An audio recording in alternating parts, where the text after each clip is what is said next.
지금 첫 번째 단원 시학과 수사학이라는 단원을 공부하고 있는데요. 이 단원이 이번 학기 공부 전체의 이제 기초다, 기본 토대다 이렇게 얘기했고, 이 교재 전체의 토대이기도 합니다. 이 논문의 총론이고, 이 논문은 총론이고, 여기서 강론이 다 발전되어 나와서 다른 챕터, 다른 단원들을 구성하고 있습니다. 그래서 이 단원을 잘 이해하는 것이 기본적으로 중요합니다. 우선 기본 개념, 기본 용어부터 다시 한번 설명하면, 시학이라고 하는 것은 문학 일반 이론이다. 이때 일반이라는 것이 보편적이라는 얘기죠. 일반이라고 하는 것은 일반적이다, 그죠? 보편적이다 같은 말이, 비슷한 말이고요. 반대말은 특수하다, 그죠? 특수하다, 특별하다. 그래서 일반 이론이라는 것은 문학의 가장 원론이 되는 기본 공통 분모다, 그런 뜻입니다. 일반이라고 하는 건요. 그래서 아리스토텔레스가 이 시학이라는 용어를 처음 사용했고, 이제 그 이후에 이 용어가 현대 문학 이론에 이르기까지 종종 사용되고 있다는 겁니다.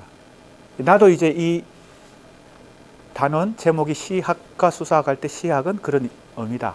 아리스토텔레스적 개념으로서의 시학이다. 그래서 쉽게 그것을 바꾸어 말하면, 번역해서 말하면 문학 일반 이론이다. 이때 일반이라는 것을 잘 이해해야 됩니다. 일반이라는 것은 보편적이다, 혹은 공통분모를 이룬다, 토대를 이룬다. 문학의 이론 중에서도 가장 기본을 이루고 뭡니까? 모든 문학 이론에 다 기초가 되는 것이다. 이런 뜻이 일반이라는 뜻이죠. 일반 이론이다. 그런 의미로 시학이라는 용어를 썼습니다. 그럼 다른 말로 하면 그냥 문학이다 이렇게 얘기해도 되고, 조금 구체적으로 얘기하면 문학 일반 이론이다 이렇게 얘기할 수 있습니다. 우리 교재 제목이 바로 그런 의미입니다. 문학 일반, 모든 문학을 통틀어서 어떤 이론화할 때 그 개념이 이제 문학 혹은 시학입니다. 같은 의미다. 그런데 and 수사학 그랬으니까, 자, 수사학이라고 하는 것과 문학 이론을 지금 어떻게 대등하게 놓고 비교해 보는 겁니다. 그러나 이제 우리의 중심은 지금 우리가 문학 공부를 하고 있으니까 수사학보다는 문학 쪽에 비중을 두고 있는데, 그렇다면 수사학이라는 학문이 서양에서든 동양에서든 문학이라는 학문 못지않게 아주 오랜 역사를 갖고 있고, 그래서 지금 이제 동양의 수사학보다는 서양 수사학을 중심으로 지금 이제 이 교재에서 다루고 있는데, 그래서 이제 1장에서 수사학의 가장 기본적인 역사가 어떻게 나눈다고요? 전통 수사학, 다른 말로 하면 고대 수사학, 그냥 전통 수사학 이러면 됩니다. 고대 수사학, 히랍 시대의 수사학, 이 굉장히 발달했어요. 그 다음에 고전주의, 이건 르네상스 시대고, 그 다음에 근대 이후의 수사학, 현대 수사학까지도 근대 이후에 포함시키면 크게 3등분 하는데, 그 역사를 한번 그냥 정리해 봤고요. 그 다음에 기본 개념들 정리하고 있는 중이죠. 그 기본 개념이 뭐예요? 수사학은 5개의 단계 혹은 절차를 통틀어서 수사학의 학문 속에 들어간다. 그 5개의 절차가 뭐예요? 나중에 발달을 해서, 수사학이라는 것은 히랍 시대부터 아주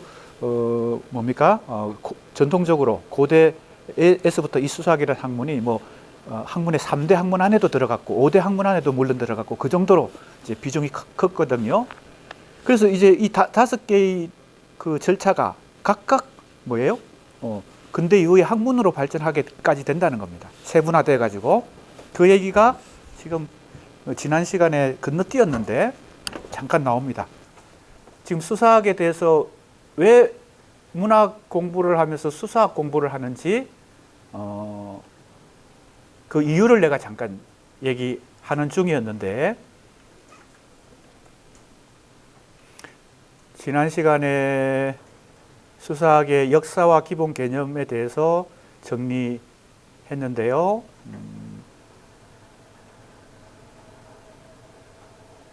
자, 요 얘기가 빠졌기 때문에 보충해서 해보겠습니다.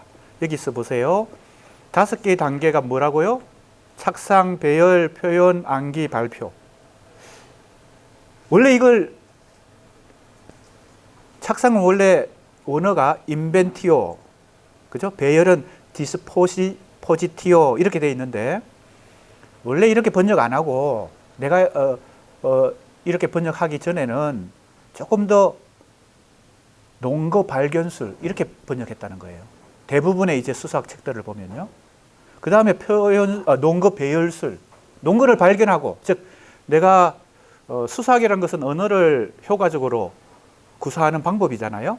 효과적으로, 즉 설득을, 타인을 설득하기 위해서 언어를 구사하는 방법이 수사학인데, 그러려면 내가 표현을 잘해야 되니까, 언어를 잘 구사해야 되니까 어떤 주제를 놓고 웅변한다고 생각할 때, 혹은 상대방을 설득한다고 생각할 때, 지금 탄핵 전국에서 헌재에서 엄청난 공방이 일어났고 지금은 이제 최종 판결을 기다리고 있는 중인데, 정치권에서요. 거기도 법정이 최고의 뭐예요? 수사학의 뭡니까? 투쟁이 일어나는 전쟁터입니다. 그렇잖아요. 우리가 그걸 지금 바로 언론을 통해서 목격을 해왔잖아요. 서로의 뭐예요? 논리 싸움이죠. 논리, 법리, 논리, 수사학 싸움입니다. 어떻게 효과적으로 상대방을, 판사를 설득시켜가지고 유리한 판결을 이끌어내느냐, 이런 것인데, 그러려면 최대한 논거를 발견해야 돼. 논거를 찾아내야 돼. 참고 서적이든 인터넷을 뒤지든 요즘 AI 이런 걸 다 동원해가지고 하겠죠. 시대에 따라 방법은 다르겠지만 그게 논거 발견술이에요. 근데 그걸 왜 착상으로 내가 번역했느냐? 자, 그 이유가 뭘까요? 논거 발견술이 조금 더 정확한 번역 같아요. 논거를 발견해내는 거니까. 근데 그걸 간단하게 착상이라고 하는 이유가 뭘까요? 이 5단계 중에서 4번째 단계가 기억술, 즉 암기술이잖아요. 암기할 때 여러 가지 효과적인 방법이 있지만 그 중에 뭐가 있어요? 단어의 수를 똑같이 하고 반복하는 리듬이 있어요. 착상, 배열, 뭐예요? 이렇게 하면 암기하기 더 좋잖아. 착상, 배열, 표현, 암기, 발표. 그러니까 이렇게 내가 번역을 좀 바꾼 이유도 암기술과 관련된다는 겁니다. 이것도 다 수사학의 한 분야예요. 논거 발견술, 논거 배열술, 표현술, 기억술 이렇게 하는 것은 물론 그것도 기억할 수 있겠지만 착상, 배열, 표현, 암기, 발표 이렇게 하면 더 기억하기가 좋죠. 왜? 리듬이 생기니까. 두 자씩 이렇게 하니까. 우리 암기술이라고 하는 것도 이제 여기에 수사학의 한 분야다. 그래서 논거 발견술을 착상으로 번역했고, 논거 배열술을 배열로 번역했고, 그 다음에는 표현은 표현이고, 그 다음에 암기, 발표 이렇게 되어 있습니다. 그런데 이게 왜 수사학이 전통 학문 중에서 기본 학문이었나? 여기 있죠. 예를 들면 착상은 나중에 논리학의 영역으로 발전을 하게 되고요. 그렇죠? 착상할 때, 논거를 발견할 때 논리적으로 이렇게, 그렇죠? 추리를 잘해야 되잖아요. 추론을 잘해야 되잖아요. 논리적 추론을. 그래서 논리학이 됩니다. 나중에는 발전하면. 배열은 역사서술. 역사서술도 여러 가지 배열 방법에 의해서, 즉 통사체, 편년체, 여러 가지 역사서술 방법이 있잖아요. 그래서 배열을 어떻게 하냐에 따라서 역사서술이 달라집니다. 표현은 역시 가장 뭐하고 관련돼요? 문학과 관련되죠. 그죠? 문장력이, 문장을 구사할 때는 이 문학과 가장 중첩이 됩니다. 그 다음에 암기 발표는 희곡. 암기 발표가 가장 중요하게 사용되는 게 어딜까요? 연극 무대 아닐까요? 연극 무대나 영화 만들 때 배우가 이걸 대사를 다 암기하고 뭐예요? 액션까지 효과적으로 행동까지 해야 그게 무대 위에서 연극을 성공할 수 있고 영화도 잘 찍을 수 있죠. 그러니까 이게 나중에 드라마, 희곡 이쪽으로 발전하게 됩니다. 자, 그래서 지금 공부하고 있는 이 5개의 단계, 수사학의 5개의 단계가 학문의 다양한 문학만 수사학과 접목되는 게 아니라 역사학, 희곡, 드라마, 그죠? 다양하게 다 이게 여러 학문 분야의 기초 학문이다. 이렇게도 그래서 이제 고대에서 학문의 3대 학문 중에도 수사학이 들어갔을 정도로 굉장히 기초 학문이었다. 이런 얘기 지난 시간에 빠뜨렸기 때문에 하고요. 그럼 이 5가지 단계 중에서 문학과 만나는 것은, 수사학이 문학과 만나는 것은 역시 3번째 단계 표현이고, 이제 좁혀 들어갑니다. 그 표현 중에서 기본 개념이 문체와 문체고, 자, 이제 문체는 나중에 말의 문체와 사유의 문체로 나누어지고, 그것은 다시 전이라고 하는 비유법에 로 파생돼서 이러한 관계, 그죠? 포함 관계, 어떤 포함 관계요? 가장 큰 단계, 그 다음 단계, 그 다음 단계. 이게 비유법, 우리가 문학도 비유법을 굉장히 공부를 많이 하죠. 표현을 어떻게 효과적으로 할 때 비유를 구사하잖아요. 자, 여기까지 이제 공부를 했어요. 그리고 대표적인 이 문체의 언유, 환유, 제휴가 현대에 이르기까지 중요하게 수사학뿐만 아니라 문학에도 중요한 개념으로 활용되고 있다라는 얘기까지 했어요. 굉장히 이제 총론이니까 압축해서 쓰고 있습니다. 간단히 얘기하면 수사학에 대해서 한번 전체적으로 정리하는 거예요. 수사학의 역사가 어떻고 그 중에 기본 개념이 무엇이고 여기까지 공부했어요. 그럼 이제 더 근원적인, 왜 우리가 지금 문학 공부를 하면서 문학 비평을 공부하면서 현대 비평론이잖아요.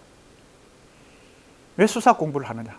첫 시간에 내가 강의 소개하면서 비평은, 문학 연구는 크게 외제 비평과 내재 비평으로 나눌 수 있다. 이때 내재 비평이 중요한데 왜 20세기 초, 20세기 이후에 현대 문학 연구나 현대 문학 비평은 이 작품 자체의 구성 요소를 얼마나 심층적으로 그리고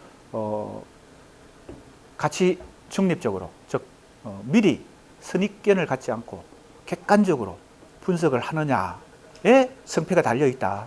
그래서 그전에는 뭐 외제 비평을 많이 했는데 역사나 현실이 어떻게 작품에, 그죠? 모방이 되고 반영이 됐는지, 작가나 시인의 개인의 어떤 사상과 감정이 어떻게 표현이 됐는지, 이건 이제 작가에게 관심을 갖는 것이고, 역사나 사회, 현실에 관심을 갖는 이런 것들이 그전에 상당히 문학 연구의 비중을 크게 차지했는데 20세기 이후에 현대 문학 연구에 오면 작품 자체, 이걸 뭐라고 그랬어요?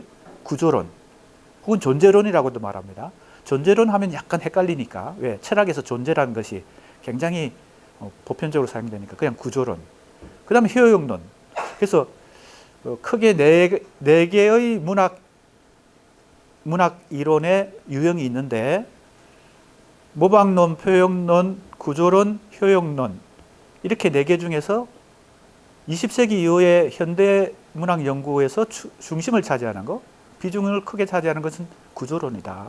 내재 비평이다. 작품 자체를 얼마나 심층적으로 치밀하게 연구할 수 있느냐 하는 거거든요. 자, 그 관점에서 이 수사학이라고 하는 것이 전통적으로 문학과 계속 접목돼 왔는데 다시 뭐예요? 강조되는 이유도 문학을 연구할 때 내재 비평으로 연구할 때 수사학적 방법론이 상당히 효과를 발휘할 수 있다는 겁니다.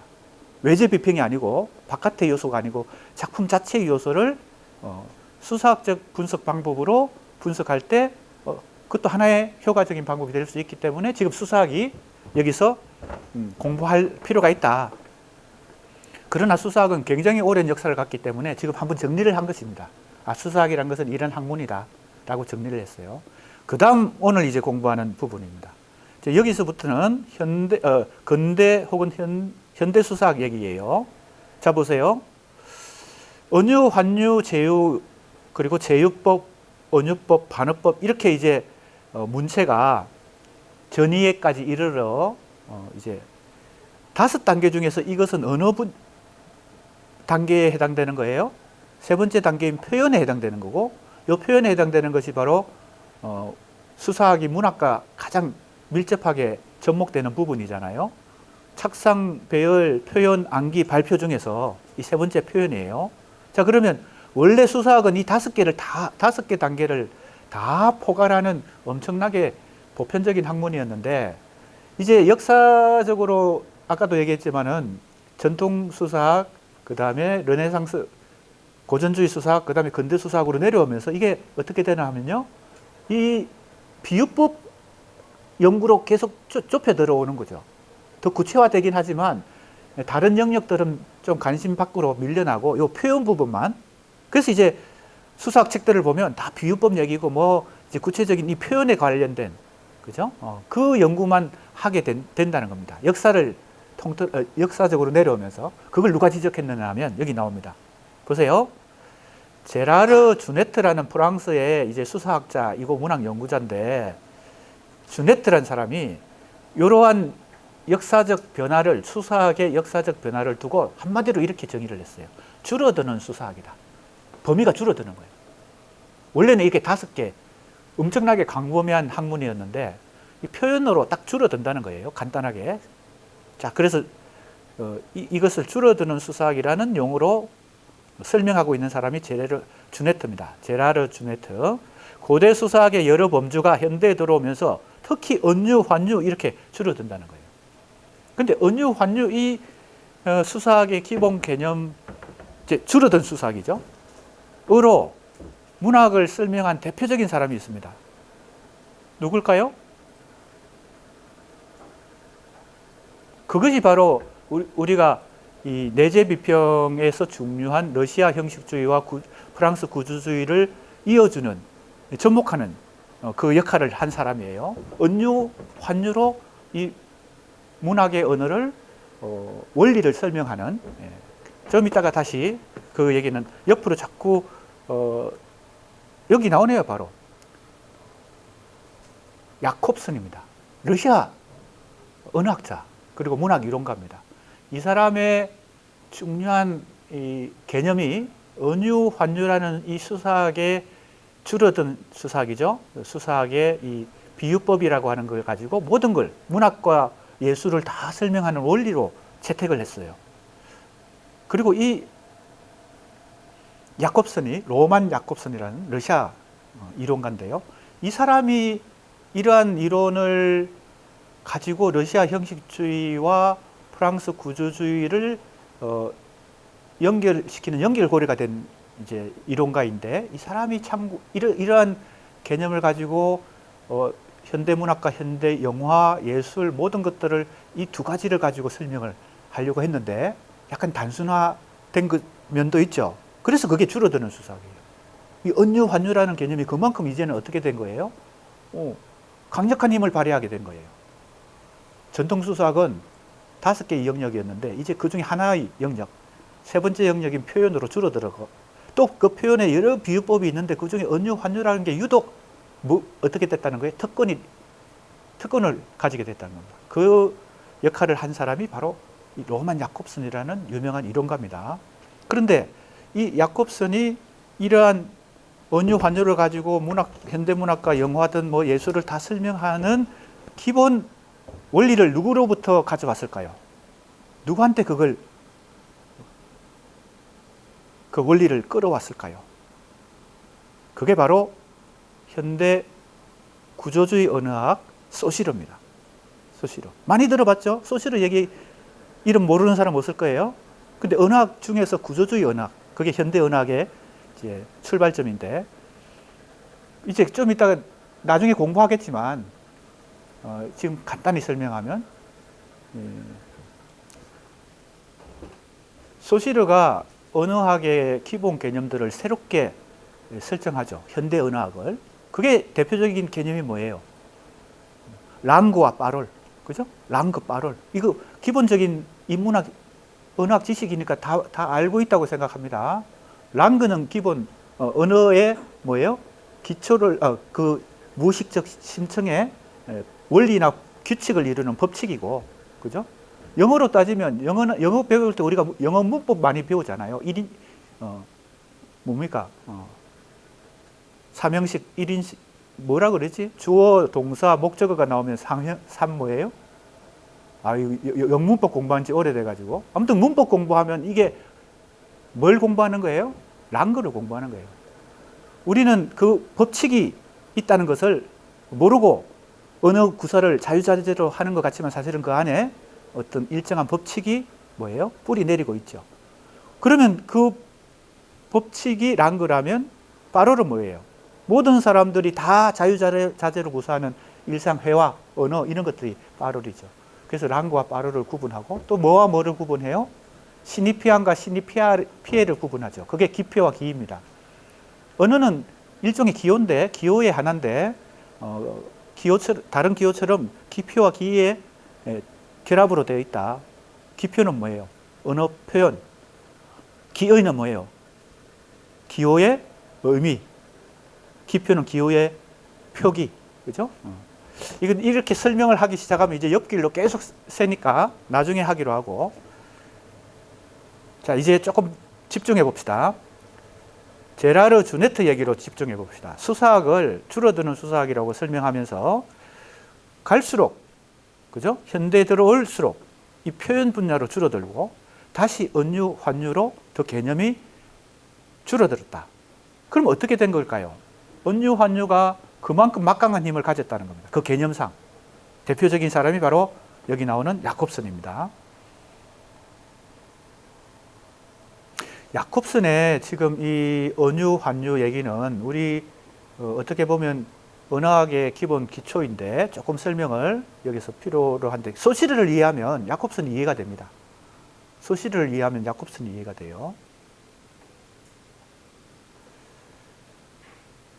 자, 아까 얘기했던 랑거와 빠롤 그게 잘 이해 안 되는 사람은 아주 인문학의 기초 지식이 조금 필요한 사람입니다.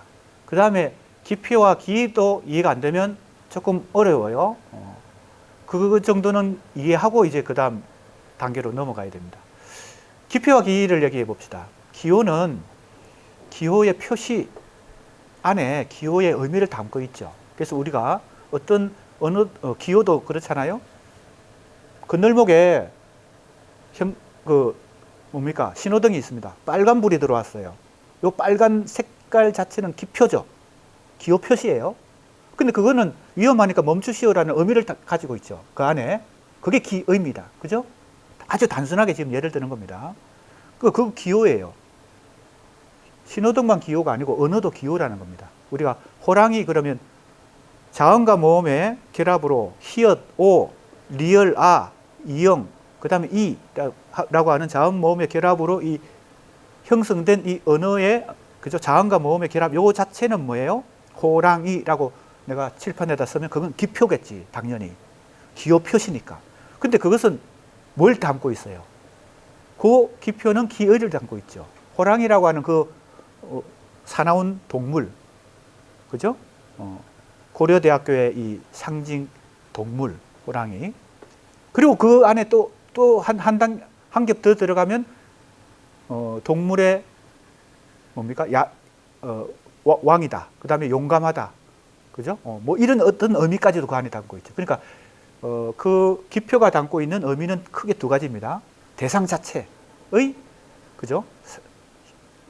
존재와, 그 다음에 그 존재가 상징하는 혹은 표현하는, 담고 있는 어떤 의미, 이런 것까지도 다 기의에 해당돼요.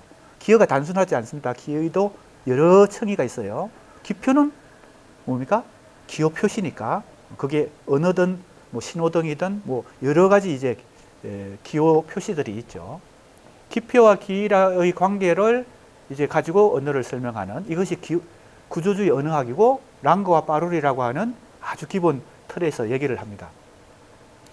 그 다음에 여기서 야콥슨이 소시르의 그 개념들을 가져와서 즉 차용해서 지금 이 언유 환유를 가지고 설명할 때 자, 여기서 이해가 안 되면은 잘 이해하고 넘어가야 돼요.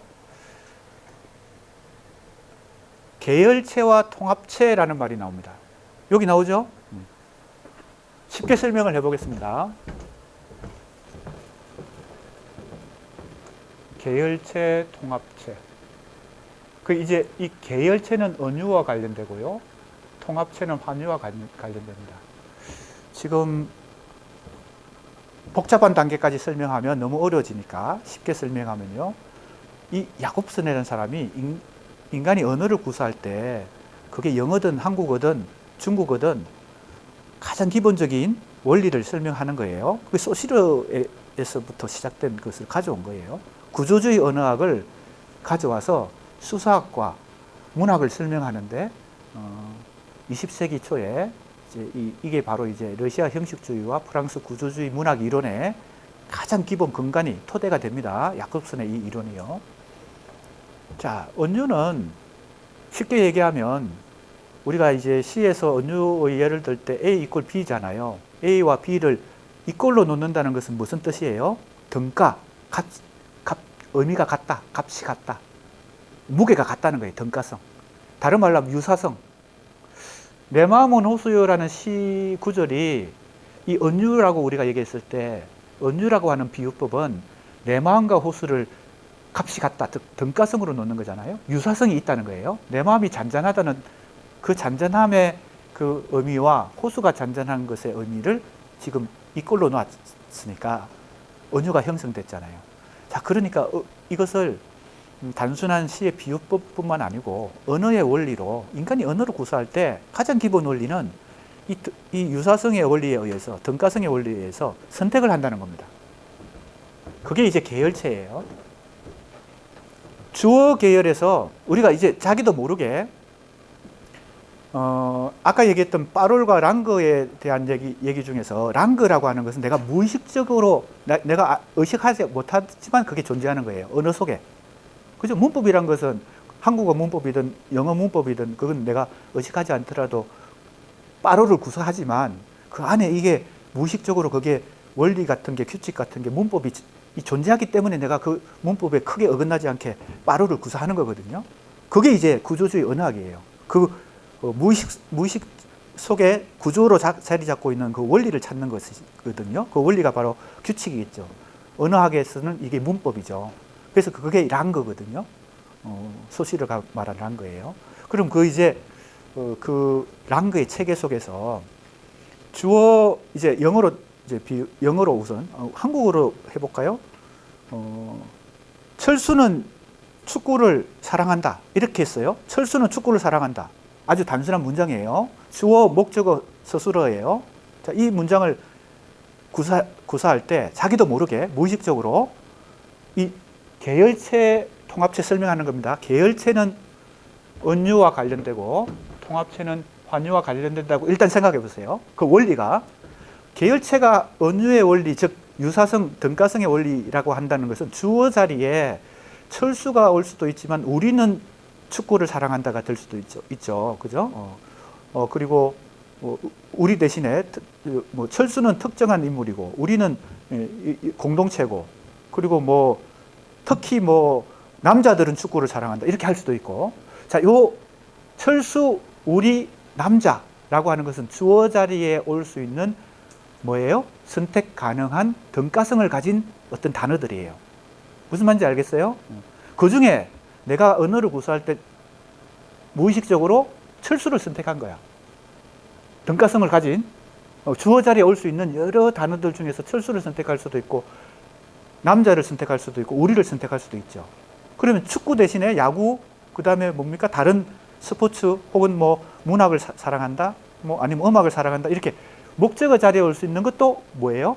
다 유사성, 등가성의 원리를 갖고 있어요. 그럼 내가 이 주어 자리에 올 수 있는 등가성을 가진 것 중에서 철수를 선택했고 목적어 자리에 올 수 있는 축구, 음악, 컴퓨터 게임 여러 가지 중에서 축구를 선택했다는 것은 그것은 같은 은유의 원리에 의해서 사랑한다 대신에 미워한다, 멀리한다, 여러 가지 스스로 자리에 올 수 있는 것들도 그 세로축을 얘기하는 거예요.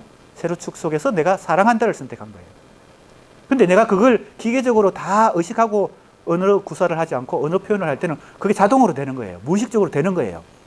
자, 인간이 언어를 사용할 때 혹은 구사할 때 어떤 원리에 의해서 사용하느냐가 바로 소시르와 야콥슨의 구조주의 언어학인데 이 원리를 생각해 볼 때 어떤 걸 선택한다는 것, 이게 바로 같은 계열 속에서 주어 계열, 목적어 계열, 스스로 계열 속에서 이건 유사성, 등가성의 원리에 의해서 선택이 일어나기 때문에 계열체라고 하는 것에 선택이라는 것을 연결시켜야 돼요. 그리고 같은 계열 속에서 선택이 일어난다는 거예요. 그리고 그 원리는 유사성과 등가성이에요. 자, 이걸 이제 야콥슨이 소시르를 조금 더 개성 발전시켜서 러시아 형식주의와 프랑스 구조주의의 연결고리가 되는 이론을 만들어냅니다. 이게 이제 언어학과도 연결되고 문학 이론과도 연결되는 20세기 초의 새로운 이론이에요. 굉장히 중요합니다. 그래서 소시르도 중요하고 야콥슨도 중요해요. 왜냐하면 이 소시르 야콥슨을 이해해야 그 다음에 엄청나게 20세기 이후에 많은 이론들, 문학 이론, 뭐 여러 가지 철학 이론, 뭐 이런 것들이 언어학 이론 이런 것들이 다 이해할 수 있기 때문에 가장 기초 20세기 초에 인간의 여러 학문들 중에서 기초를 이룬다는 겁니다. 자, 그러면 내가 선택을 했어요. 계열체, 주어 계열체에서 철수를 선택했고, 목적어 계열체에서 축구를 선택했고, 스스로 계열축에서 좋아한다를 선택했어요. 사랑한다를 선택했어요. 다른 걸 선택할 수도 있죠. 이렇게. 그죠? 이해가 됩니까? 나도 모르게 내가 언어 구사할 때는 이 원리에 의해서 선택이 일어난다는 겁니다. 선택만 일어나면 문장이 되나요? 안 되죠. 자, 지금 얘기한 것은 계열체, 선택, 뭐예요? 등가성, 유사성의 원리입니다. 요 같이 기억을 해두세요.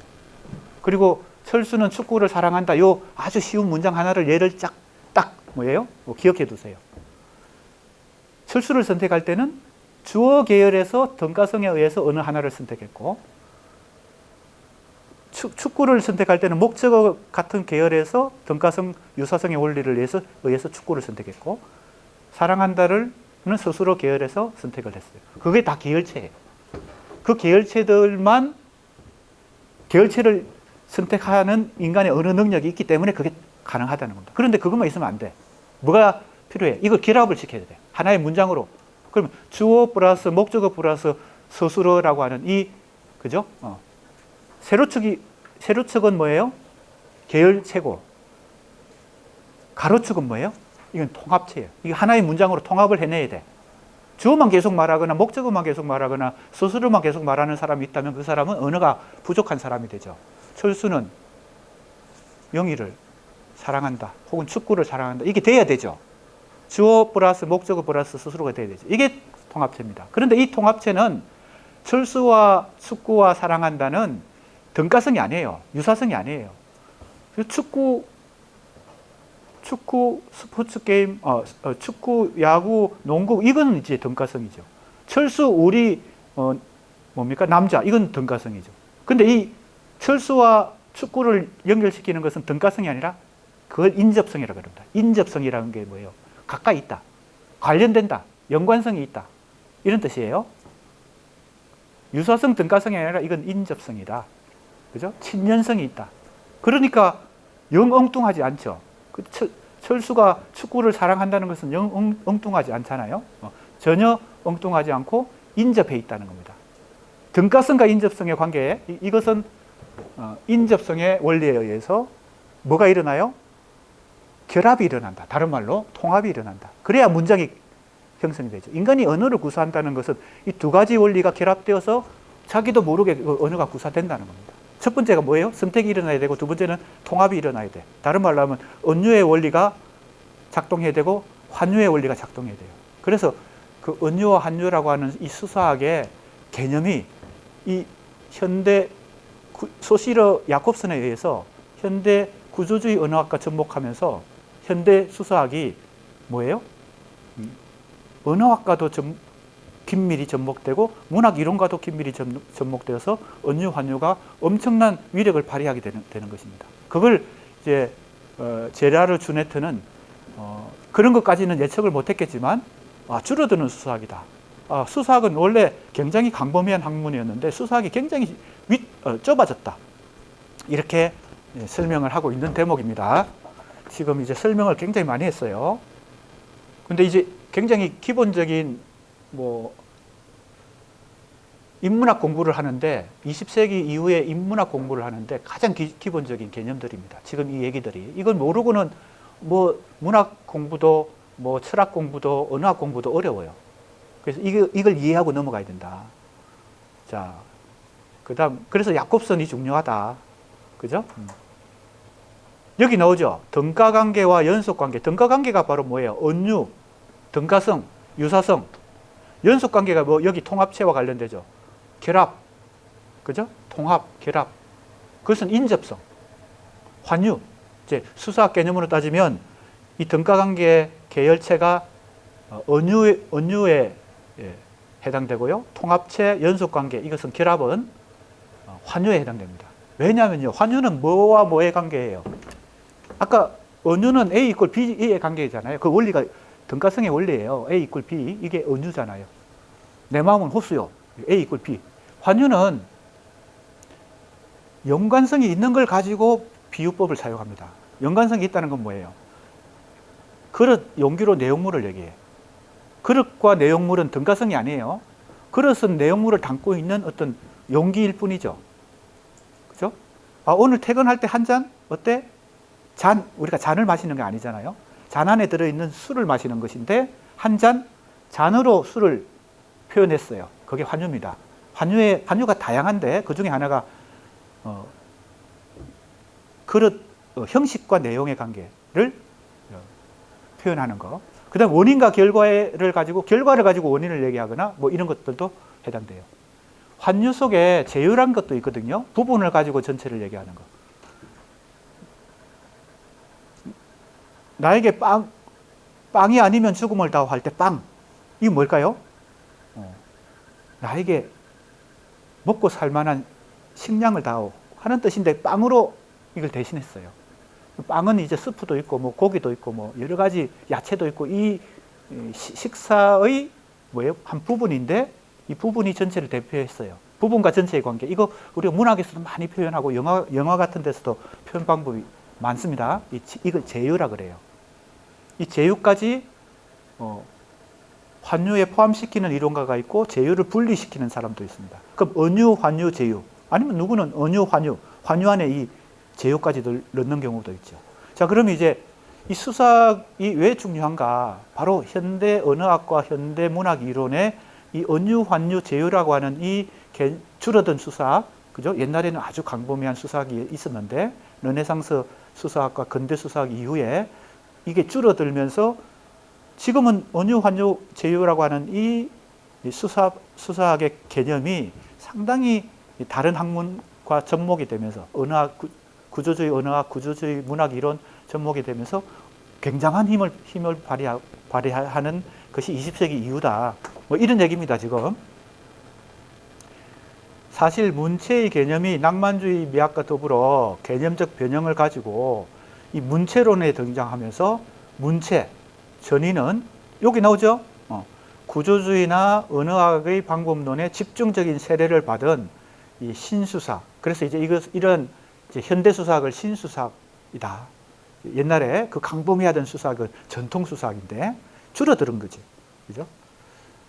줄어든 게 좋냐 나쁘냐 이런 가치평가보다는 아무튼 현상적으로 볼 때 그렇게 줄어들었다.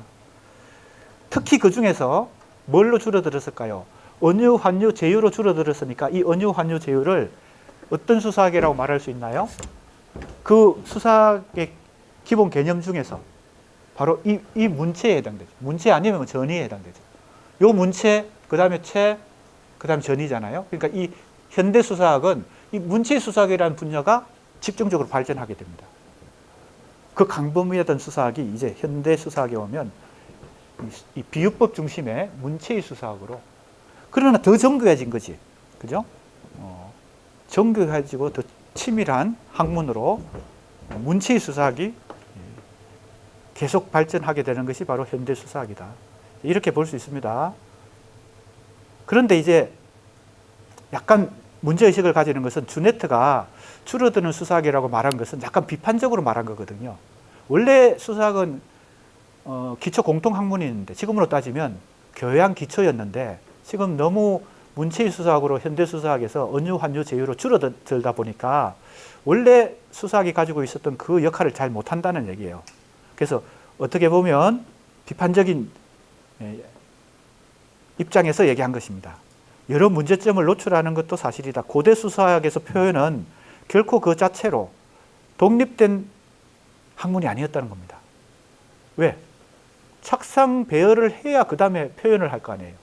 표현이라고 하는 게 독립된 어떤 학문이 아니었다. 수사학은 착상, 배열, 표현, 암기, 발표라는 이 5개가 종합 학문이었다라는 얘기입니다. 자, 그럼 이제 내가 이 논문을 쓰면서 이 수사학을 문학 비평과 접목시키기 위해서 이제 지금 이런 문제의식을 좀 반영을 해서 이제 한번 정리해 보려고 하는 것입니다. 수사학과 시학의 관련성을 야콥슨에서 토도로프, 주네트에 이르는 구조주의 문학 이론과 언어학. 자, 아까 얘기했던 이 야콥슨이 러시아 형식주의와 프랑스 구조주의를 연결시키는 연결고리가 된 이론가라 그랬잖아요. 그 다음에 이 토도로프와 주네트는 프랑스 구조주의 문학 이론가들입니다. 그래서 이들이 야콥슨의 이론을 더 개성해서 발전시켜서 프랑스 구조주의 이론을 만들어낸 장본인들 중에 하나입니다. 토도로프, 그 다음에 주네트. 물론 그 위에 누가 있다고요? 소시르가, 그죠? 거의 원조격으로 현대 구조주의 언어학이라고 하는 그 원조격으로 소시르가 있고요. 자, 그게 이제 첫 번째 2장에서 내가 다루려고 하는 것입니다. 그걸 하나의 용어로 그냥 구조시학 이렇게 한 거거든요. 구조시학. 그리고 교재가 있는 사람은 바로 이 구조시학이 우리가 하나의 단독 논문으로, 독립된 논문으로 발전해서 따로 뭡니까? 거기에 구성되어 있죠. 이때 구조시학은 이 시학이 바로 앞에서 얘기했던 시학과 수사학할 때 그 시학이잖아요. 아리스토텔레스적 개념이잖아요. 그러니까 이것도 역시 해석하면, 풀이하면 구조주의 문학 일반 이론 이런 뜻입니다. 구조시학이. 어렵지 않죠? 현대 구조주의 문학 일반 이론이에요. 그죠? 시학이란 개념이 문학 일반 이론이니까. 그리고 왜 일반이라는 용어가 중요하냐면 러시아 형식주의도 그렇고요. 프랑스 구조주의도 그렇고요. 어떤 걸 목표로 연구를 했나 하면요. 특수한 어떤 사례들, 개별 사례들을 연구한 게 아니고요. 일반 원리를 찾으려고 했죠. 그게 사실은 사이언스죠. 학문이죠. 과학이죠.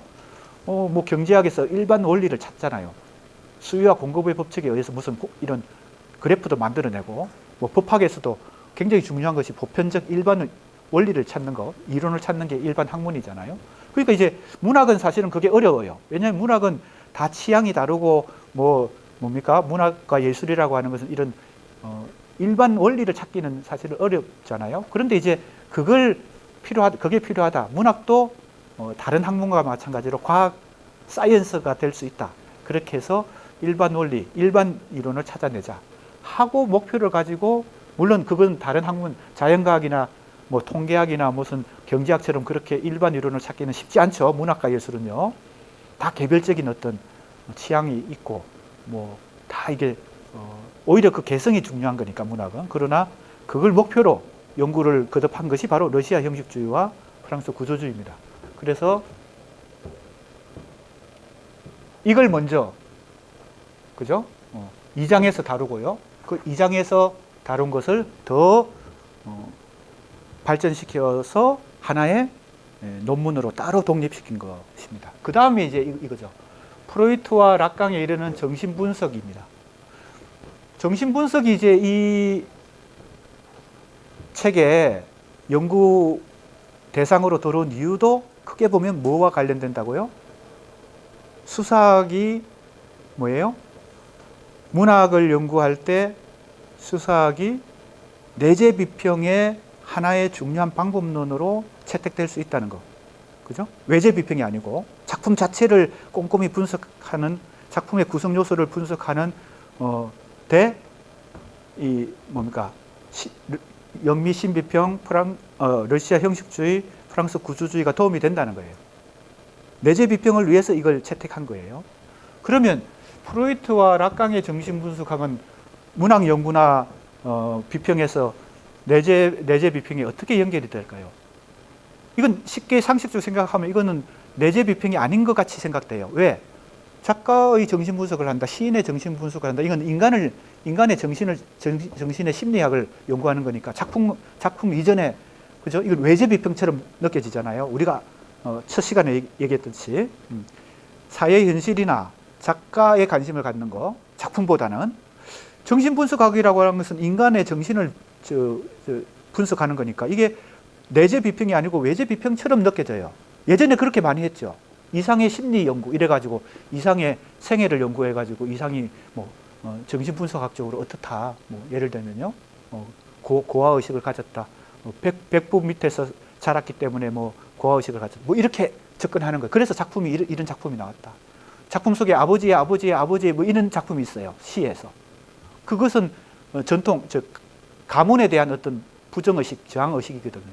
그걸 해석하기 위해서 이 이상이 현실, 이상의 생애를 연구해가지고, 이상은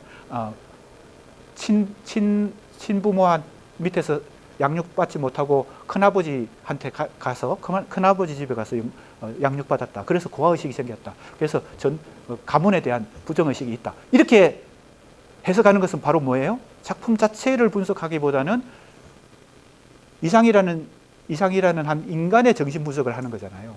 그러니까 이게 프로이트 락강의 정신 분석학이 마치 작품 자체를 분석하는 구조주의 문학 이론이나 러시아 형식주의나 영미심 비평과 무관한 것처럼, 그죠? 외제 비평인 것처럼 느끼는 거예요. 그런데 이전에 그렇게 많이 했기 때문에, 그렇게 정신 분석학을 문학에 접목시킬 때 그렇게 작가나 시인이라는 그 인간의 심리, 그죠? 인간의 심리에 초점을 맞췄기 때문에 그렇게 된 거예요. 근데 사실은 그것도 이제는 더 치밀하게 발전을 하면 뭐의 정신 분석학이 돼야 되겠어요? 인간의 정신, 즉 작가의 정신 분석이 아니라 작품을 정신 분석하는 거죠. 작품의 구성 요소들, 작품이 갖고 있는 소설이면 소설, 시면 시, 비평이면 비평이 갖고 있는 그 텍스트의 언어에 초점을 맞춰서 그 언어를 정신 분석하는 거예요. 그렇게 되면 이제 이게 내재 비평의 정신 분석학을 접목시키는 게 되죠. 외재 비평에 접목시키는 게 아니고. 그렇게 하는 것이 더 정확하다는 거예요. 자, 그런 의미에서 프로이트 락강의 정신 분석학을 언유와 한유라는, 그래서 이제 수사학이 굉장히 중요한 뭐예요? 촉매 역할을 하는 겁니다. 왜? 수사학은 언어니까요. 언어를 연구하는 거니까 이 수사학을 왜 지금 현대 비평에 자꾸 접목시키려고 하느냐. 수사학은 그 자체로도 언유, 한유라고 하는 그 개념이 문학과 문학을 내재적으로, 즉 작품 자체의 구성 요소를 치밀하게 분석하는데 도움을 주기도 하고, 정신분석학이라는 영역에서도 이 수사학이라는 개념 혹은 언어적 개념을 가지고 정신분석을 하는 것이 프로이트와 락강의 이 연구 속에서 상당한 비중을 차지합니다. 그들도 언어 연구를 한 거예요. 예를 한 가지 들어볼게요. 정신분석학은 정신치료이기 때문에 약물치료를 하지 않습니다. 나한테 시간을 좀 알려주세요. 몇 분까지 하는 거예요? 45분. 네. 시간을 좀 체크하면서 해야지. 그래야 민원이 발생하지 않습니다. 자, 정신분석학이 왜 이 수사학이나 언어학 연구와 접목되는지 아주 쉬운 예를 들어볼게요. 정신분석학 치료는 질환이라기보다는 정신적 문제가 있는 사람이 그 해결을 위해서, 그 치료를 위해서 찾아갈 수 있는 것은 정신의학과, 그 다음에 정신분석. 우리나라는 이 정신분석이라는 임상이란 것은 실제 의학적 치료를 임상이라 그럽니다. 임상은 법으로 허용되지 않아요. 그러니까 우리나라에서는 이 문제가 있는 사람이 정신분석을 받기는 어려워요. 법적으로 그건 불법이니까. 그런데 정신의학과는 지금 병원들이 많이 있어요. 그럼 여기 정신의학과에서는 이 정신적 어떤 문제를 어떻게 해결할까요? 주로 이제 운동요법, 약물요법, 우울증 같은 것도 프로작이라는 정확한 약물 이름은 모르겠지만 약물을 주고 운동도 하라 그러고 이렇게 햇볕도 쬐고 뭐 수영도 하고 뭐 이렇게 해요. 그럼 이제 그 우울증이 어느 정도는 치유가 되니까요. 우울증 위에 또 다른 정신적인 어떤 질환들이 있을 거 아니에요? 이게 정신의학과예요. 우리나라는 그렇게 지금 치료를 하는데 서구, 미국 뭐 이런 데서는 영화를 봐도 알 수 있죠. 이게 이제 법으로 허용되니까 정신분석을 통해서 하는 것은 이건 약물치료도 운동요법도 아니고 그냥 무의식 속의 어떤 메커니즘을 분석해가지고 그걸 해소하는 겁니다. 그러면 이게 신체적 질환, 그죠? 정신적 어떤 부분을 해소하면 신체적 질환도 해결된다는 거예요. 그래서 치료 절차가 뭘까요? 그 찾아온 사람을 편안하게 이 소파나 간이 침대 같은 데 누이고 대화를 나눕니다. 대화요법이에요.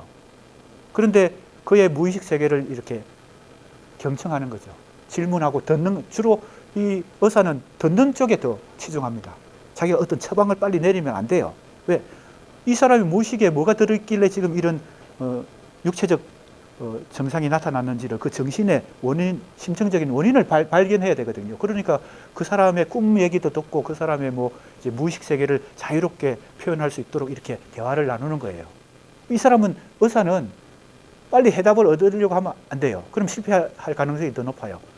경청하고 이 사람의 무의식 세계를 계속 들어야 돼요. 그런데 그게 다 언어로 이루어지죠. 대화요법이니까. 그 대화 속에서 무의식의 어떤 지점을, 그죠? 무의식의 어떤 결점을, 핵심적인 원인을 포착하는 겁니다. 이 언어 분석이에요. 사실 다른 말로 따지면 언어를 통해서 언어 치료를 하는 겁니다. 간단히 얘기하면요, 정신분석의 핵심 치료 원리는요, 약물 치료나 운동요법이 아니에요. 그러니까 이것과 관련되죠. 프로이트 락강의 정신분석학은 언어와 아주 밀접한 관련성을 갖고 있습니다. 난 지금 하나 예만 들었을 뿐이지, 실제 이제 프로이트의 그 전집, 우리나라의 전집이 나와 있잖아요. 그리고 락강도 많이 번역되어 있는데, 이들의 정신분석학 이론들을 찾아보면 이게 언어와 굉장히 학문적으로 밀접하게, 수사학과 언어, 특히 이제 이 언유와 한유가 아까도 얘기했잖아요. 주네트가 현대 수사학은 줄어드는 수사학이다. 약간 비판적으로 얘기했는데, 그 줄어드는 수사학의 핵심 개념이 언유, 환유, 제휴인데, 그 언유, 환유라는 개념이 소시르와 야콥슨을 거쳐서 누구한테 접목이 되냐면 락강한테 접목이 됩니다. 그래서 락강은 정신분석학을 소시르, 야콥슨의 이 수사학적 개념인 언유, 환유를 가지고 다시 재해석을 해요. 누구를 재해석할까요? 프로이트 이론을 재해석하는 것입니다. 그래서 프로이트 이론을 소시르 구조주의 언어학의 개념을, 특히 언유, 환유라는 개념을 가지고 현대적으로 재해석한 사람이 락강이에요. 자, 그러니까 이게 얽히고 설켜가지고 가로줄, 세로줄이 지금 뭘 중심으로 지금 접목이 되고 있어요? 현대 구조주의 언어학과 문학 이론, 구조주의 문학 이론과, 물론 러시아 형식주의까지 포함한 러시아 형식주의 구조주의 문학 이론과 구조주의 언어학과, 락강의 정신분석학이 뭘 중심으로 지금 이렇게 얽히고 설키고 있어요? 언어, 수사학의 개념인 언유, 환유를 중심으로 얽히고 설키고 있다는 겁니다. 그래서 내가 지금 수사학을 이 책에서 굉장히 중요한 하나의 학문 영역으로 보고, 지금 문학, 현대 비평론의 하나의 중요한 연결고리로 지금 채택을 한 것입니다. 자, 따라서 이글은 수사학과 관련된 시학으로서, 자, 수사학과 문학 이론을 접목시키는 겁니다. 근데 더 구체적으로는 야콥슨, 토도로프 등의 구조주의 문학 이론과, 이게 첫 번째예요. 첫 번째 파트예요. 두 번째는 또 이 구조주의 문학 이론을 비판하는 사람들도 있어요. 물론 있겠죠. 그죠? 러시아 형식주의도 많은 비판을 받았어요. 그죠? 특히 러시아가 이제 소비에트 공화국으로 소련으로 넘어가면서 이 형식주의는 완전한 공격의 대상으로 공격을 받았어요. 사회주의 국가에서 이 형식주의는요. 이제 폴드만, 술라이프 등의 관점은 이 구조주의 문학 이론을 비판하는 관점이에요. 그것도 약간 소개합니다. 그 다음에 프로이트 락강을 중심으로 체계화된 정신분석 이론입니다. 특히 프로이트 락강 이론만 해도 엄청나게 방대하니까 이거 다 다루기 어렵잖아요. 뭘 중심으로?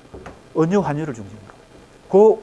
그 관점에서만 예각적으로 다룬다. 그 다 다루기는 뭐 한 학기 뭐 가지고도 어려웠죠. 락강 이론을 한 학기 강의해도 어렵잖아요. 그러니까 그 관점에서, 언유, 환유라는 수사학적 관점에서만 프로이트 락강을 한번 다루어 본다. 그게 사실은 이제 어떻게 보면 이제 연결고리예요. 언유, 환유가 연결고리. 그 다음에 재미있는 것은요, 이 덜레즈라는 사람이 프랑스 철학자인데 현대 철학에 아주 획기적인 전환점을 이루었죠. 그런데 이 사람이 나중에 자기 나름의 철학을, 형이상학적 철학을 전개해 가다가 누구와 공동 저술 활동을 하냐면 가탈이라는, 이 사람이 바로 이제 의사인데 정신 분석적인 의사예요. 같이 공동 작업을 하는데, 그래서 공동 저서를 몇 권 냅니다. 대표적인 책이 이름이 뭘까요? 같이 공동저서한 대표적인 책이 앙띠 오이디푸스예요. 앙띠가 뭐예요? 우리 안티 반대한다. 안티. 우리 뭐 연예인들 중에서도 안티 팬들 많잖아요. 안티. 그게 프랑스어로는 앙띠입니다. 오이디푸스 이론이 뭐예요? 그게 바로 프로이트의 대표적인 개념이잖아요. 프로이트의 정신분석 개념의 대표적인 오이디푸스 이론을 반대한다는 뜻이에요. 앙띠 오이디푸스. 이 책을 이 들레즈가 혼자 쓴 게 아니고 이 가탈이라는 정신분석 의사와 같이 쓰면서 프로이트 락강의 정신분석을 비판하는 그러한 논지를 가지고 씁니다. 그러면서 정신분석 대신에 어떤 분석을 강조하게 되냐면 분열 분석이라는, 정신분열증 알잖아요. 그죠? 분열 분석을 오히려 정신분석의 대안으로 제시합니다. 이게 현대 철학에서 굉장히 획기적인 사건이었어요. 그리고 또 이 두 사람이 공동으로 청개의 고원 뭐 이런 책도 내고 뭐 이렇게 활동을 같이 합니다. 아마 들레즈의 철학적인 어떤 논지에 가탈이라는 사람의 좀 가격한 어떤 이론이 접목이 되어서 나온 게 아닌가. 그런데 들레즈는 사실은 프로이트 락강의 정신분석학을 어느 정도 개성하는 면이 있거든요. 개성하면서 그 다음에 가타리와 만나가지고 이걸 비판적으로 공격을 하는. 그래서 이제 이쪽을 분열 분석이다. 이렇게. 이번 학기에 이거 다 공부하는 게 아닙니다. 그냥 이제 지금 여기 나오기 때문에 이번 학기에는 이 들레즈 가타리는 공부 안 합니다.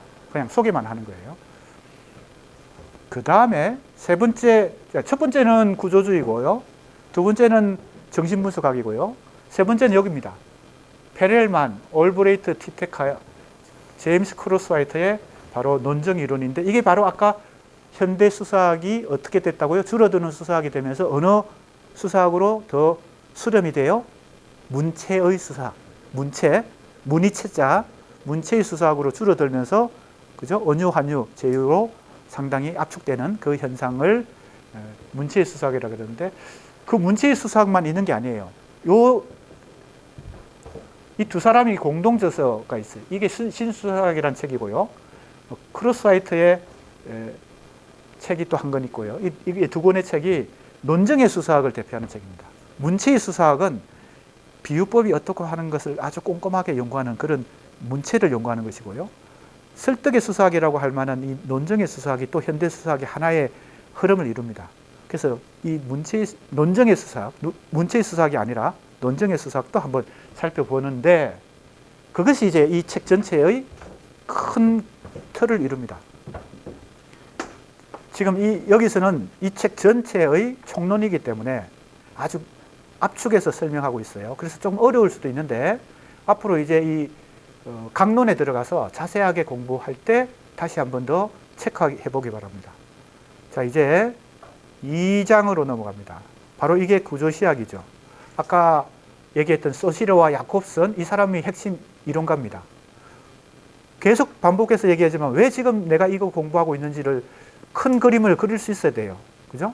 문학 연구를 할 때 현대문학 연구나 현대문학 비평은 아까도 내가 여러 번 첫 시간부터 계속 강조하고 있는 게 뭐예요? 외제 비평 위주의 문학 연구에서 20세기 현대 문학 이론과 비평은 내재 비평을 치밀하게 하는 쪽으로 크게 전환이 되었다. 그런데 그 내재 비평을 치밀하게 하기 위해서는 실제로 문학 연구나 문학 비평에서는 크게 세 가지 흐름이 있었다. 영국과 미국에서는 신비평이라는 새로운 비평이라는 그 흐름이 있었고, 러시아에서는 형식주의라는 흐름이 있었고, 그걸 이어받은 프랑스의 구조주의가 있었다. 이것이 현대문학과 현대문학을 연구하거나 비평을 연구할 때 가장 기본 출발점으로 공부해야 된다. 어느 정도 이해가 있어야 그 다음 더 발전할 수 있는 거죠. 더 이제 어려운 단계로. 그게 가장 기본이니까. 근데 그 기본을 잘 이해 못하고 뭐 더 어려운 거 하려고 이렇게 하면 이게 기초가 그죠? 튼튼하지 못하면 이해가 어렵잖아요. 자, 그래서 이제 계속 강조하고 있는 것입니다. 그래서 여기 러시아 형식주의가 나오죠. 그리고 야콥슨이 나옵니다. 그죠? 자, 그래서 지금 영미 신비평은 여기서는 별로 다루지 않는데, 크게 보면 같은 어떤 지향점을 갖고 있어요. 뭐 어떤 지향점? 문학을 연구할 때 작품 자체를, 그죠? 객관적이란 말은 의미를 미리 부여하지 않고, 즉 가치 중립적으로 연구를 한다. 그래서 문학이 왜 문학인지, 시가 왜 시인지, 소설은 왜 소설인지, 문학의 언어는 다른 언어와 어떻게 다른지, 이 문학의, 그래서 그걸 성이라고 하는 거, 성격, 문학성을 연구하는 겁니다. 그러니까 이제 문학 1번 이론이 되는 거죠. 어디나 문학 개별적인 사례, 어떤 사례에도 공통적으로 작용하는 일반 이론을 만들어내는 거. 이게 러시아 형식주의, 프랑스 구조주의. 여기에. 이제 영미 신비평은 거기에 비하면 어디에 더 강조점이 주어지나 하면 실제 비평. 즉, 뭐 서중재 작품이다. 그죠? 김수영의 작품이다. 요거 한 편이라도 그 한 편이 갖고 있는 여러 가지 이미지, 비유, 상징, 운율, 리듬, 화자, 어조 등등의 그 시라고 하는 하나의 예술 작품이 갖고 있는 형식적 구성 요소 있잖아요. 그걸 치밀하게, 그게 이미지든 비유든 상징이든 아니면 비유와 상징과 화자를 접목시킬 수도 있고, 아무튼 이것을 중심으로 치밀하게 심층 분석을 하는데, 그래서 그 결과를 만들어내는데 초점을 더 맞추고 있는 게 어딘가 하면 영미신비평이에요. 그래서 영미신비평에 의해서 실제 비평, 작품을 꼼꼼하고 치밀하게 분석하는 훈련이 안 돼 있는 사람이 더 높은 단계의 문학 연구를 하기는 어렵다, 이렇게 봐야 됩니다. 이론적으로 공부하기보다는 작품을 얼마나 그 안에서 치밀하게 분석할 수 있는 능력이 있는가. 그건 작품을 잘 음미해야 돼요. 작품을 잘 이해하고 감상하고 그 작품이 갖고 있는, 문학 작품은 단순한 언어가 아니잖아요. 신문의 사설과 달리 의미만 있지 않고 그게 문학적인 여러 가지 요소들이 다 융합이 되어서 하나의 예술 작품을 이루고 있으니까 그 여러 가지 구성 요소들을 자기가 나름대로 분석하고 해석할 수 있는 능력이 필요한 게 신비평. 그래서 러시아 형식주의 프랑스 구조주의와 신비평이 약간의 그 결이 다르지만 아무튼 작품 자체에 초점을 맞춘다는 공통분모를 갖고 있고, 그게 20세기 문학 이론의 출발점이 됩니다. 자, 이제 빨리 앞에서 얘기한 것들은 빼고 이제 빨리빨리 진행해 보겠습니다. 시간도 좀 체크하면서요.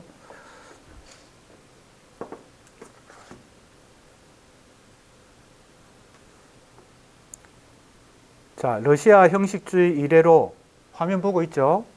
일상어와 문학어의 대립이, 자, 조금 전에 제가 얘기한 단어가 나오네요. 문학성. 문학성이라는 게 뭐예요? 일상 언어와 문학의 언어가 어떻게 다른지, 왜 문학은 문학이라고 우리가 얘기하는, 시는 왜 시라고 말하고 시의 언어는 보통 일상 언어와 어떻게 다르길래 이 사람들이 이 언어는 시라고 말하는지, 그리고 신춘문예 심사할 때 이거는 시적 언어가 돼 있다, 이건 시적 언어가 아니야, 이거는 일상 언어야, 그럼 그건 제끼는 거죠. 심사위원들이 이거는 아예 처음 기초가 안 돼 있어, 시를 창작하거나 소설을 창작하거나 희곡을 창작하거나 그게 안 돼 있으면 이게 안 된다는 것이죠. 이게 기본을 이룬다는 겁니다. 뭐예요? 문학의 문학성.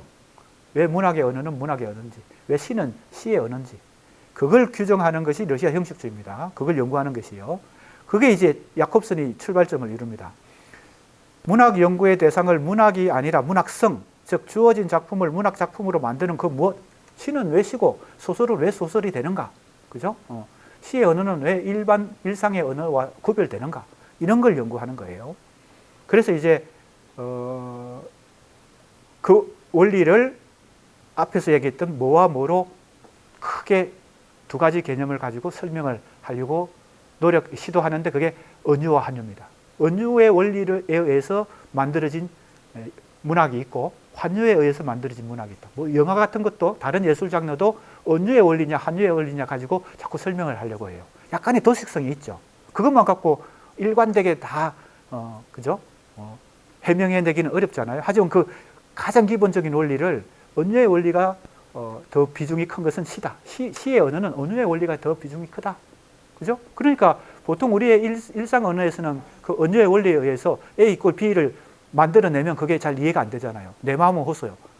시에서는 그게 허용되지만 일상 언어에서 이 언유를 자꾸 구사하는 사람이 있으면 그 사람 좀 이상하게 보죠. 저 사람 좀 정신이 이상한가 보다, 이렇게 생각하잖아요. 그런 거죠, 지금. 좀 단순하게 얘기하면 야콥슨이 그 언유의 원리와 환유의 원리를 가지고 문학의 언어, 예술의 언어가 어떻게 다른지 찾아내려고 노력했는데 어디서 그 원리를 이론적 틀을 가져왔다고요? 소시르의 구조주의 언어학으로부터 가져왔다. 자, 좀 굉장히 이제 총론이기 때문에 엄청나게 압축해서 쓰고 있어요. 상세한 내용은 독립된 이제 다른 단원에서 그 구조주의 문학 이론을 다루는 단원에서 공부해야 되는데 이번 학기에 그 챕터를 우리가 진도 범위에서는 포함이 안 되어 있습니다. 그게 어디 있습니까? 바로 그 다음 단원이 구조시학과 수사학이잖아요. 그죠? 2장. 1부 2장이 바로 구조시학과 수사학이 나오고 3부가 바로 정신분석 비평이 나오고 4부가 분열분석, 들레저 가타리가 나오고 이렇게 이제 챕터가 다 독립된 거예요. 지금 우리 총론에서 얘기하고 있는 것들이 다 하나하나씩 독립되어서 발전되어서 다른 논문들을 이루고 있습니다. 그러니까 이 논문이 총론이에요. 총론. 자, 빨리 얘기해 봅시다. 그런데 야콥슨이 제시한 이 시학은 문학 일반 이론입니다. 개념을 발전시킨 토도로프는 이제 프랑스 구조주의를 대표하는 문학 이론가 중에 한 사람이죠. 토도로프는 시학이라는 개념을 자꾸 나오기 때문에 다시 설명 안 합니다. 문학 일반 이론을 해석과 과학 사이의 대칭관계를 깨트리는 것으로 파악한다. 이 과학이라는 게 나왔어요. 사이언스입니다. 언어학은 과학이죠. 그러니까 언어학은 일반 이론을 찾아냅니다. 그죠? 어미론, 어휘론, 통사론, 여러 가지 그 언어학의 그 분야들이 있는데 다 일반 이론을 찾아내요. 그래서 인문학 중에서 언어학은 과학에 해당돼요. 과학이라는 것은 사이언스. 근데 문학과 예술을 연구하는 것은 사이언스에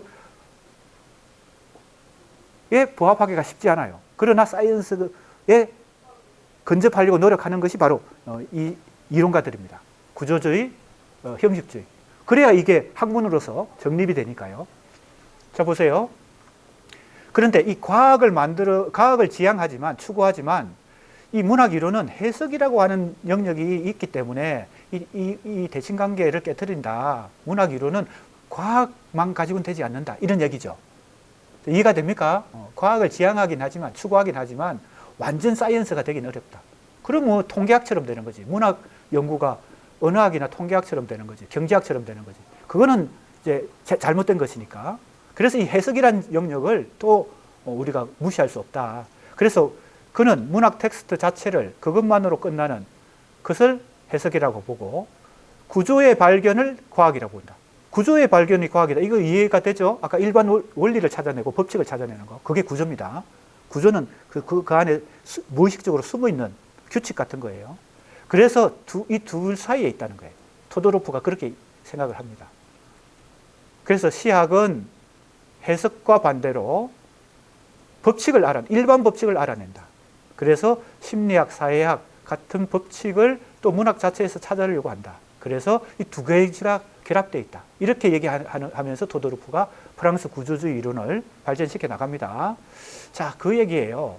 그래서 이제 설명이 오늘 또 기초 개념들 설명으로 또 시간이 많이 갔는데, 자, 이 외연과 내포는 어렵지 않습니다. 언어를 크게 둘로 나누는 것입니다.